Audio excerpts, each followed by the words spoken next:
تعالى في القرآن المجيد والفرقان الحميد.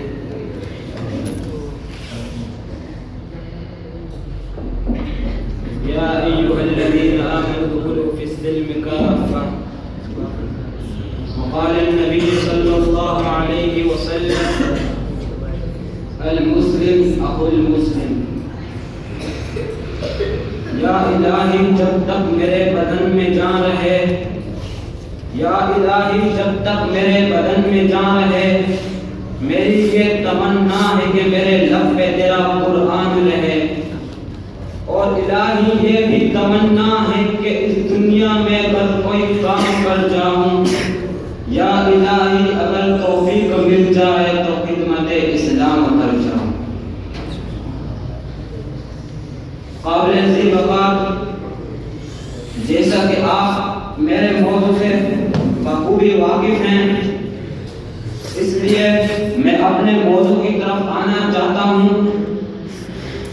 اسلام ایک ایسا سایہ دار درخت ہے کہ جو اپنے نیچے آنے والے تمام لوگوں کو سایہ بخشتا ہے، اگرچہ وہ یہودی ہی کیوں نہ ہو، عیسائی کیوں نہ ہو، نصرانی کیوں نہ ہو۔ اسلام سلام سے مشتق ہے کہ جس کے معنی امن و سلامتی کا دین، اور یہ دین امن و سلامتی کا دین ہے، اور لوگوں میں امن و سلامتی کو پھیلانے کا حکم دیتا ہے، جیسا کہ رب کائنات فرماتا ہے: یا ایھا الذین آمنوا ادخلوا فی السلم کافہ، اے مومنو امن و سلامتی کے ساتھ پورے کے پورے اسلام میں داخل ہو جاؤ۔ اسی طرح دوسرے مقام پر فرمایا: ولا تفسدوا فی الارض بعد اصلاحها، اور زمین میں اصلاح کے بعد فساد مت فرماؤ۔ قابل ذی وقار، خالق کائنات نے انسان کو اشرف المخلوقات بنا کر پیدا کیا۔ پیدا کرنے کے بعد امن و سکون کا ماحول اور خطرات سے بچنے کی گارنٹی دیتے ہوئے قرآن و سنت پر عمل کرنے کی شرط عائد کر دی۔ رب کا قرآن کہتا ہے: الذین آمنوا ولم یلبسوا ایمانهم بظلم اولئک لهم الامن وهم مہتدون، اور وہ لوگ جو ایمان لائے اور اپنے ایمان کو ظلم کے ساتھ خلط مرد نہ ہونے دیا، ان لوگوں کے لیے امن ہے، اور یہی لوگ ہدایت پر ہیں۔ قابل ذی وقار، جناب ابراہیم علیہ السلام اپنی بیوی اور اپنے بیٹے کو مکہ مکرمہ کی سنسان پہاڑوں میں چھوڑ کر آتے ہیں، چھوڑنے کے لیے جاتے ہیں اور اپنے رب سے دعا کرتے ہیں: رب اجعل ھذا بلدا آمنا، اے میرے رب اس شہر کو امن والا بنا دے۔ رب کائنات اپنے نبی کی دعا کو قبول کرتا ہے اور آج اس شہر کو امن والا شہر بنا دیا۔ اسی طرح اسلام سے قبل عرب کا خطہ مغرب اخلاق کے کاموں میں ڈوبا ہوا تھا، کہیں قتل و غارت، کہیں وحشیت و بربریت کا دور تھا، شراب نوشی، زناکاری عام تھی۔ اسلام کے آنے کے بعد اس میں امن سکون ہو گیا۔ مولانا الطاف حسین کہتے ہیں: کہیں تھا مویشی چرانے میں جھگڑا، تو کہیں پہلے گھوڑا بڑھانے میں جھگڑا، لب جو کہیں تو آنے جانے میں جھگڑا، کہیں پانی پلانے پہ جھگڑا، یوں ہی ہوتی روز تکرار ان میں، یوں ہی چلتی روز تلوار ان میں۔ قابل ذی وقار، اسلام کے آنے کے بعد وہ اس مذہب میں جہاں آئے روز زیادہ اور ظلم ہوا کرتا تھا، اسلام کے آنے کے بعد عدل و انصاف ہونے لگا۔ اسلام سے قبل جس میں ایک دوسرے کی حق تلفیاں ہوا کرتی تھی، اسلام کے آنے کے بعد اس میں عدل و انصاف ہونے لگا، ایک دوسرے کے تحفظ ہونے لگا۔ اسلام کے آنے سے پہلے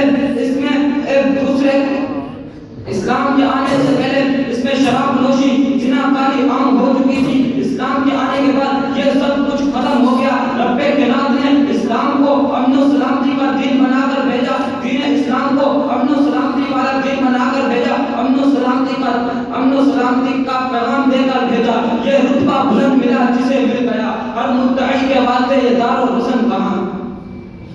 سامعین کرام، اسی طرح اسلام نے لوگوں میں وہ چیزیں پیدا کر دی کہ جس سے اسلام اس دنیا میں امن و سکون پیدا ہو جائے۔ مثلاً قتل و غارت کا علاج آج ہمارے معاشرے میں نظر دہرایا جائے تو بعض اوقات درندہ صفت لوگ، ایسے لوگ اپنے معمولی مفادات کی وجہ سے لوگوں کو بے گناہ لوگوں کو قتل کر دیتے ہیں، موت کے گھاٹ اتار دیتے ہیں، بیوی بچے بے سہارا، بیوی بیوہ بچے یتیم، ماں باپ بے سہارا، بہن بھائی بے آسرا ہو جاتے ہیں۔ رب کا قرآن اس کا علاج بتلاتا ہے، یا ایھا الذین آمنوا کتب علیکم القصاص فی القتلی الحر بالحر والعبد بالعبد والانثى بالانثى، ایسے لوگ جنہوں نے لوگوں کو قتل کیا ان کو موت کے گھاٹ اتار دیا جائے۔ آگے فرمایا جب یہ کام کرو گے وَلَكُمْ فِي الْقِصَاصِ حَيَاةٌ يَا أُولِي الْأَلْبَابِ، دنیا میں امن قائم ہو جائے گا، قتل و غارت ختم ہو جائے گی، امن قائم ہو جائے گا۔ اسی طرح دوسرے مقام پر فرمایا من قتل نفسا بغیر نفس او فساد فی الارض فکأنما قتل الناس جميعا۔ آقا علیہ السلام کے دور میں ایک یہودی نے ایک بچی کے زیور لوٹ لیے اور اپنا جرم چھپانے کے لیے اسے قتل کر دیا۔ آقا علیہ السلام کے پاس حضرت انس رضی اللہ عنہ بیان کرتے ہیں کہ جب یہ معاملہ آقا علیہ السلام کے پاس گیا، آقا علیہ السلام نے حکم دیا کہ جس طرح اس یہودی نے اس بچی کا سر کچل دیا اسی طرح اس کا بھی سر کچل دیا جائے۔